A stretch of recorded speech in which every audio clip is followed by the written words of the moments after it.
ሰላም ተመልካቾቻችን እንግዲህ ዛሬ ያለነው በአንድ የሲዳማ ባህላዊ ምግብ ቤት ውስጥ እንገኛለን። የሲዳማ ባህል አመጋገብ ስርዓት እንግዲህ ለየት ያለ ደስ የሚል ልዩ ጣዕም ያለው እንደሆነ ይታወቃል። በአብዛኛው ቆጮ አለ፣ ወተት አለ፣ ስጋ አለ፣ ቂቤ አለ። እነዚህ ሁሉ እንግዲህ ተደማምረው ተቀምመው ልዩ ሆነው ነው የሚቀርቡት። ዛሬ ያው ሐዋሳ ውስጥ ለየት ያለ የሲዳማ ምግብ ያለበት ቦታ ላይ ነው ያለነው። እንግዲህ የሲዳማ ባህላዊ ምግብ አሰራር ጣዕሙ ምን ይመስላል ስንል እዚህ ባህላዊ ምግብ ቤት ውስጥ ተገኝተናል። ቆይታችን እንግዲህ ጥሩ እንደሚሆን ተስፋ እናደርጋለን። እናንተም እንድትከታተሉን እንጋብዛለን። መልካም ጊዜ። ያው ሲዳማ ባህላዊ ምግብ ብዙ አይነቶች አሉ።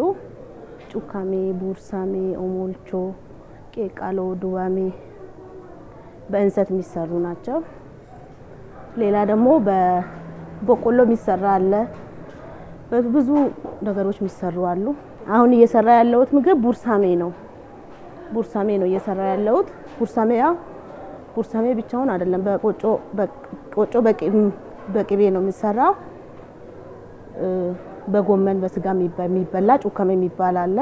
ያው በተለያየ መልኩ ይበላል። ይሄ አሁን እዚህ ጋር ያለው ጢልቴ ነው የሚባለውና የሲዳማ የማንነት መገለጫ ነው። ያው በፍቅር በአንድ ላይ የሚቋደሱት ሻፌታዌ ጢልቴ ነው የሚባለው። እሱ ላይ እየሰራው ነው። ያው እዚህ ላይ የምታዩት አራቱም ያው ቡርሳሜ ነው እየሰራው ያለሁት። በአራቱም ላይ ነው የሰራሁት። አሁን ማሳያችሁ ቡርሳሜ ብቻ ነው።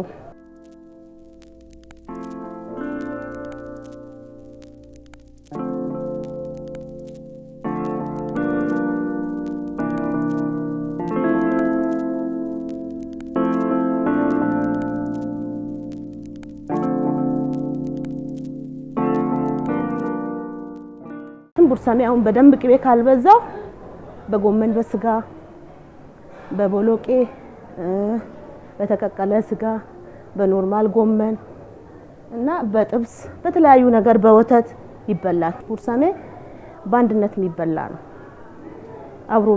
አብረሽ የምትቋደሹ ነገር ነው። ያው የፍቅር መገለጫ መሆኑን የሚያሳይ እና አንዳንዴ ሻፌታዎች ሲቀርቡ ቡርሳሜ የሚቀርበው እርቅ ሲኖር፣ ከትላልቅ እንግዶች ሲመጡ፣ የፍቼ ጨምበላላ ባህል ሲመጣ ሁሌም የምንበላው ምግብ አይደለም። ቡርሳሜ አልፎ አልፎ ነው የሚበላው።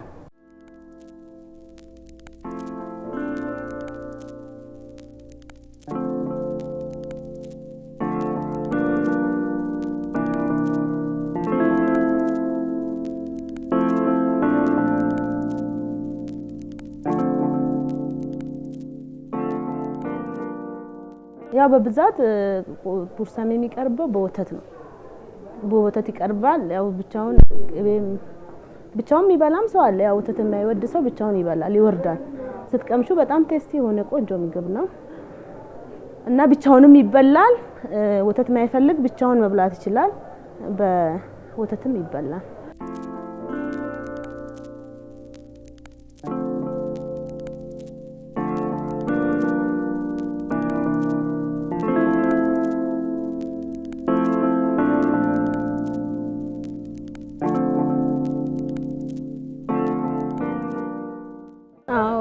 ወደዚህ ስራ የገባሁት እኔ ከዚህ በፊት አዲስ አበባ ነበርኩኝ እና የደቡብ ሴቶች ተብለን ተጠርተን ነበርና ያው ሲዳማ ክልል ሳይሆን በፊት ተጠርተን በሄድንበት ጊዜ በሲዳማ የሚገልጽ ነገር ስላላየው ካለውበት ወደዚህ መጣውና ወደዚህ ስራ ገባሁኝ እና ያው ባህሌን ለማስተዋወቅ በመለው ተነሳሽነት ተነስቼ ነው ወደዚህ ስራ የገባሁት።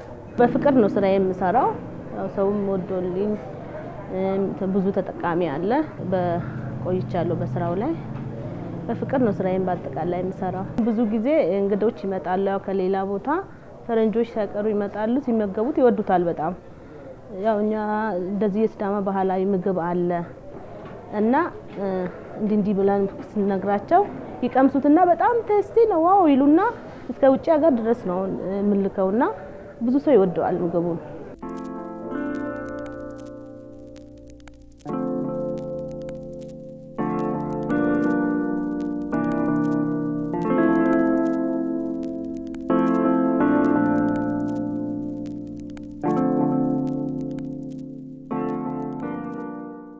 በአጠቃላይ በጣም ጥንቃቄን ይፈልጋል። በጣም አቅምን የሚጠይቅ ነገር ነው። ስራው አድካሚ ስለሆነ በጥንቃቄ ነው የሚሰራው። ያው ሙያውን ማትሺ ከሆነ ያለ መስራት ነው የሚሻለው።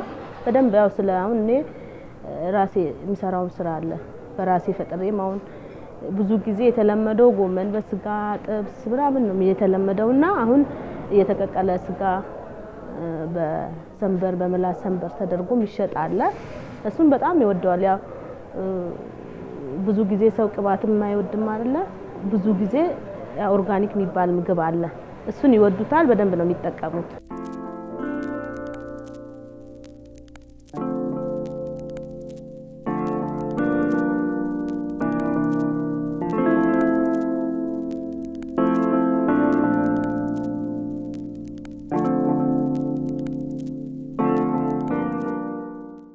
ከልጅነቴ ጀምሮ ያው ቤት ሲሰራ እናቴም ሲሰራ ስለማይ ከመጀመሪያው ከዛው ጀምሮም እየሰራው ስለምመጣ ያው በደንብ ነው ያው ስራው የምሰራው። ስለቆጨው እኔ በቁጭት ነው ከዛ ወደዚህ የመጣሁት ያልኩሽ።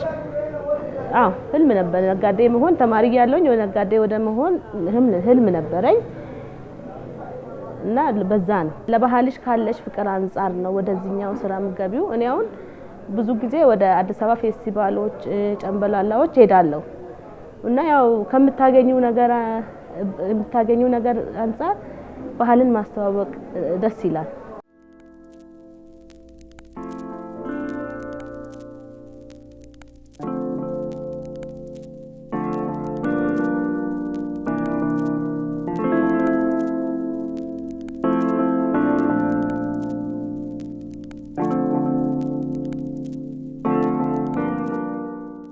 አንዳንዴ ያው አጋዦቼ ሲጠፉ ብዙ ትዕዛዝ መጥቶ አጋዦቼ የሆነ አንዳንዴ የሚደክሙበት ጊዜ አለና ራሴ ውስጥ ገብቼ የምሰራባቸው ጊዜያቶች አሉ። በጣም አድካሚ ነው ስራው።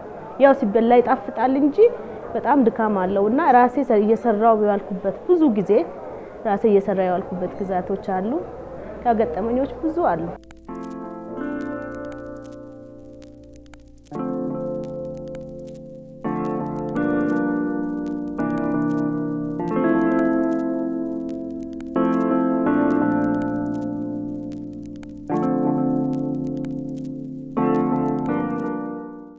እንግዶቼ ልቀበል ነው እዛ ሲሰራ አሳይተን ነበር። ያው ስራው አድካሚ ቢሆንም ብዙ ቀን አይፈጅም በርግጥ ያው ትላንት ነው የታዘዝነው ዛሬ አድርሰናል። ትላንትም ባይሆን አሁን የፈለገ ያክል ብንታዘዝ የታዘዝነው ነው ያክል 30 ደቂቃ ባልሞላ ጊዜ ውስጥ ማዘጋጀት እንችላለን። እንደዚህ አይነት ስራ ሲመጣ እዚህ ከ10 በላይ ነው መተን የምናዘጋጀው። እዛ ቤት የሚሰሩት እንግዲህ ከ10 በላይ ናቸው። ያው እስከነ መስተንግደው ወደ 30 ሰው ነው አሁን ለዚህ ስራ ዝግጅት የምናደርገው። በቀጣይ ደግሞ ብዙ ስራ ሲኖረን ያው እስከ 70 ሰው ነው አብሮኝ የሚሰራው። የኔ ተከታዮች ከኔ ጋር አጋዥ ነው የሚሰሩት። 70 ሰው የስራ እድል አግኝቶ ነው ከኛ ስር የሚሰራው።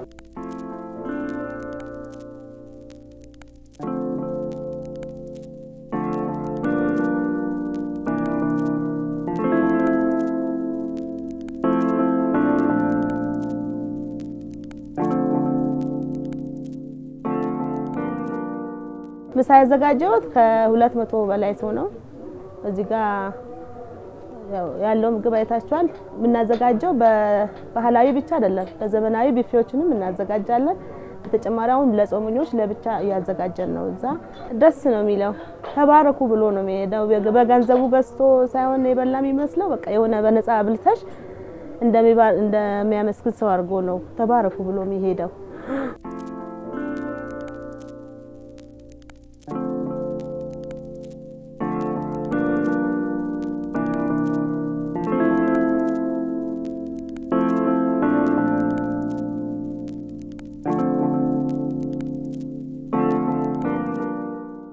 ምግብ ቤቶች ማለት ባህላዊ ምግብ ያው ከባሉን የማስተዋወቅ አንፃር ትልቅ አስተዋጽኦ አለ። የቡርሳሚ የሲዳማ መሆኑን ማንንም ያውቃል። አሁን ኢንተርኔት ላይ ፈልገን የቡርሳሚ ስንል የሲዳማ ባህላዊ ምግብ መሆኑን ያሳያል ጎግል ላይ ማለት ነው። እና አሁን ብዙ ጊዜ አሁን ሲዳማ ባህላዊ ምግብ ያሉ ቡርሳሚ እንበላለን ያሉ ይመጣሉ። አንዳንዶች ቱሪስቶች ወደ ሀዋሳ ሲመጡ በብዛት አሁን ለምሳሌ ሌላ ሀገር ላይ የሌለው ነገር ቡርሳሜ ነው። ቡርሳሜ ማለት እኮ በቆጮና ብቅ በሚሰራ ስለሆነ ያው የኛው ባህላችን ለየት አድርጎ የሚያሳይ ዋና አስተዋጽኦ አለው፣ ትልቅ አስተዋጽኦ አለው ማለት ነው። የንግዱ ማህበረሰብ እንኳን በዛ ልክ ደግሞ የባህላችን የማስተዋወቅ ስራ በጣም ትልቅ ትኩረት ተሰጥቶ እየሰራ ያለው የንግዱ ይሄ ባህላዊ ምግብ ቤት ነው። አሪፍ ባህላችን የሚገልጸው ነገር አሪፍ ምግብ ነው። ባህላዊ ተብሎ በጣም በውዱ ስሟን በውዱ የሚጠራበት ምግብ ነው። ሲዳማ ባህላዊ ተደርጎ ተብሎ በጣም ያው ተፈላጊ ሆኖ ነው። በአሁኑ ሰዓት ደግሞ ሐዋሳ ከተማ ውስጥ ደግሞ የሚፈልገው ባህላዊ ምግብ ቆጮ በጣም ይፈልጋልና ሰው ተፈልጎ የትኛ ነው አሪፍ ቤት ተብሎ ተጠቅሞ ነው የሚበላውና እኔም መጥቼ በሰዓቱ ሲበላ ደግሞ በጣም ደስ እያለኝ ነው የሚበላው።